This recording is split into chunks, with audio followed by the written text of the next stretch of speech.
Hey, what's up everyone? Glock9 here, and welcome to the new console version of 7 Days. I am playing this on my PlayStation 5, and let me just say right off the bat that this is not a live commentary, which is how I normally make my videos. I didn't do that here because I wanted to experience this the way I feel like console games are supposed to be experienced, kicked back on my couch, big TV, just hanging out. So that is how I recorded this, and now I'm doing the voiceover. Yeah, I could have hooked it up to my monitor at my desk and used my mic and did a live commentary, but again, that's not the way I wanted to experience this game for the first time on console. So anyway, with that out of the way, let me also just say that anyone who bought the game, or if you're looking at buying the game, you're going to notice that it says beta. That's because it is not the final version of the game. There are going to be updates throughout this year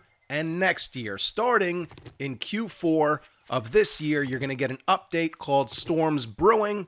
There's going to be a weather system and biome progression overhaul, a wardrobe system, cross-play, and random gen for consoles. So there is not currently cross-play or random gen worlds. But like I said, both coming Q4 of this year. Right now, you can just play on either Navezgane or the pre-generated worlds. I am playing on the pre-gen 8K.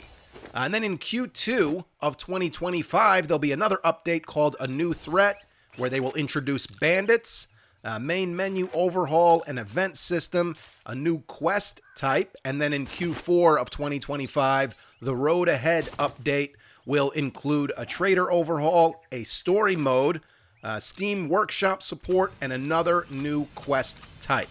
So, again, that's why it says beta, because this is not the final version of the game. Anyway, in terms of my settings for the game I'm playing right now, I am on Warrior difficulty. I've got XP maxed out at 300%. I have the Blood Moon frequency at every day. That's why you'll notice up at the top, day 1 is red because we're going to have a Horde tonight. I've got the Hordes maxed out at 64 enemies, and that's it. Everything else is default. I figured if I'm going to play through a day here, I might as well turn the Hordes on because I am kind of curious how Horde every night is going to work in this new update. I haven't tried it yet, but I'm going to try it here. At least for the first night anyway. This isn't going to be a full-on series. I thought about doing a full-on series on the console version of this game, but my biggest issue is the controller. I hate playing with the controller. I'm struggling here just to shoot Mo with these arrows. If I didn't have a PC, then I would hook my PlayStation up to a monitor and get a mouse and keyboard. But why do that when I can just play on my PC? Because it is the same exact game. I haven't noticed any differences from this to the PC version other than the controls. In terms of the graphics, I mean, look at it. Looks pretty much on par with the PC version. I know I keep comparing it to the PC version because why compare it to the old 7 Days console version? It's light years ahead of that in every way. I know I just said I hate playing with the controller, but it actually wasn't that bad here, especially compared to the old console version. It was very smooth. I might not be making it look as smooth because I'm not used to playing with the controller, but you can adjust the sensitivity and all that and dial it in. I didn't mess with any of that shit. The only thing I changed was I turned off the motion blur, which that, going back to graphics, is the only graphical setting you can change. It's not like PC. You don't have all the graphic settings you can fuck with. But that's because it's tuned in to the specs of console. It's not like PC where everyone's specs are different. Now, if you find cornmeal in the game, you still need to throw it on the floor because fuck that shit. I mean, I don't know what else to say. It's 7 Days on console. They nailed it. They did a great job.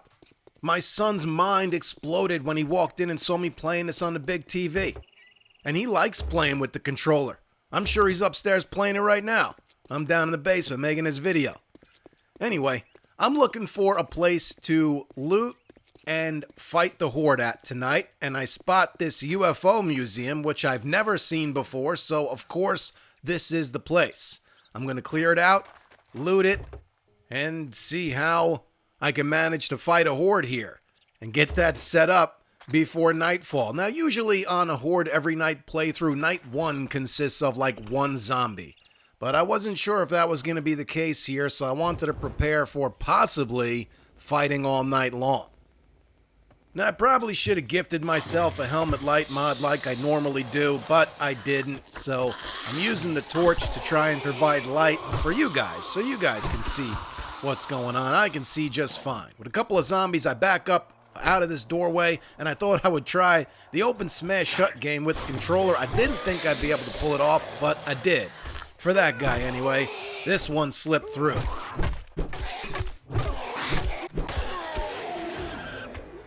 I mean, if you're new to the game, you're in for a treat. Because now console has one of the best, if not the best, survival crafting games out there. Mainly because, and I've always said this, the voxel world.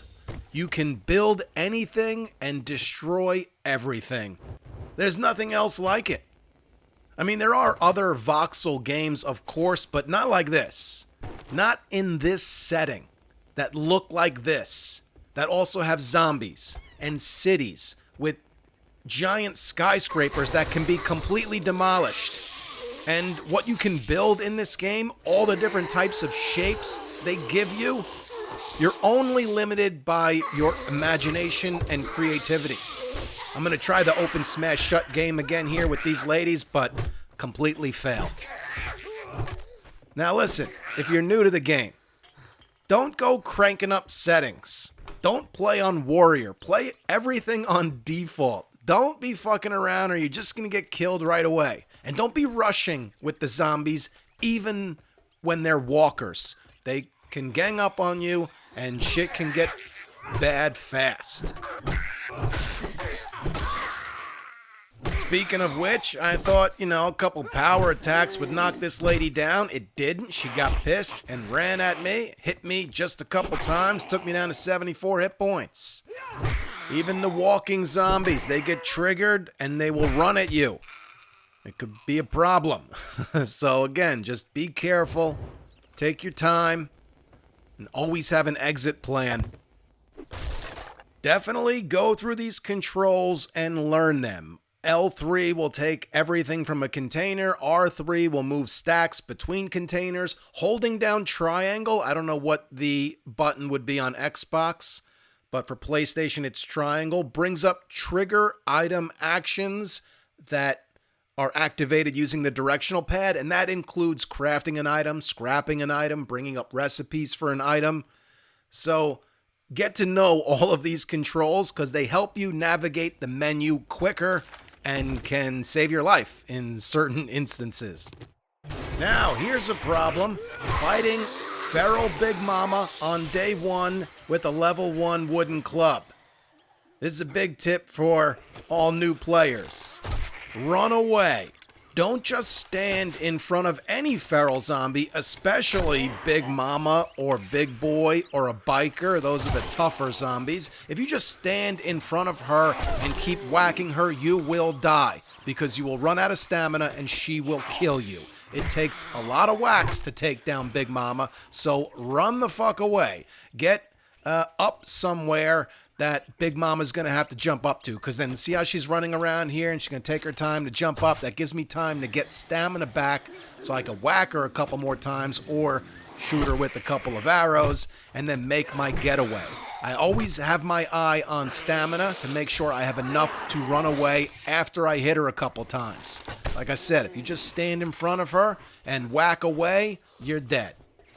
And I know it can get frustrating, especially for someone as impatient as me, but this is just what you got to do if you find yourself face to face with a feral zombie on day 1. If I had more than one feral zombie on me right now, I would probably just completely run away or try to get to high ground somewhere where they can't get to. But since I'm just dealing with one, and I have a pretty good setup here between the trailer and this stack of hay to where I can run Big Mama around, get my stamina back, get in a few whacks, rinse and repeat. I was hoping to pull a pipe weapon out of here. What does the game give me? One piece of fucking cornmeal. I mean, what bullshit. I went ahead and made myself a full set of primitive armor, and then I went around collecting as many feathers as I could so I could make as many arrows as I could. And then there were 3 ladders in the barn leading up to the 2nd story, so I knocked the first 2 pieces out of each one, jumped, grabbed the ladder, and climbed on up there. First rule of Horde Night, especially if you're new to the game, get the fuck off the ground. It sounded to me like there was only one zombie down there, but it must have been stuck on something.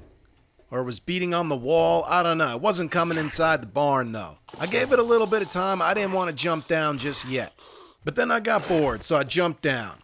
Turns out it was just Skinny Pete, all by himself, beating on the wall. So I shot him to try and lure him into the barn. He didn't really give a fuck, though. He just kept working on that wall.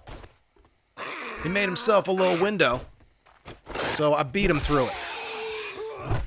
And that was it, just one zombie.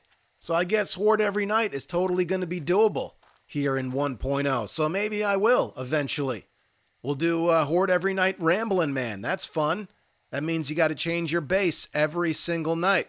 You got to go to a new building and make a base there. Becomes quite the scramble. Anyway, guys, that's going to be it. You know, if there was a distinct difference between the console version and the PC version, then I would play both. But considering it's the exact same game, I'm just going to make content on the PC version because I prefer mouse and keyboard. So that's the only difference for me, is the controller. And like I said, if I was going to play on the PlayStation 5, I would just connect a mouse and keyboard. But why would I do that when I can just play it on my PC? Anyway, guys, that's going to be it. I hope you enjoyed it. And if you're on console and you've picked the game up, I hope you're enjoying the game. Because, as I said earlier, I truly do think it's one of the best, if not the best, survival crafting game available right now. I love how creative you can be with it. I love that everything in the world can be destroyed, and you can build anything you want.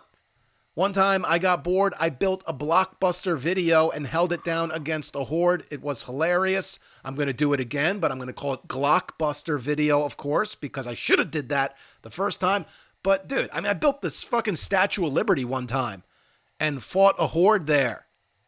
Now, in terms of mods for the game, I don't know how or if that's going to be able to work for the console version. Like, will console players ever be able to play Darkness Falls? I don't know. I haven't heard anything about it, but if I do, I will certainly let you guys know. And listen, if you like 7 Days to Die, make sure to stay tuned to this channel because I play a lot of it.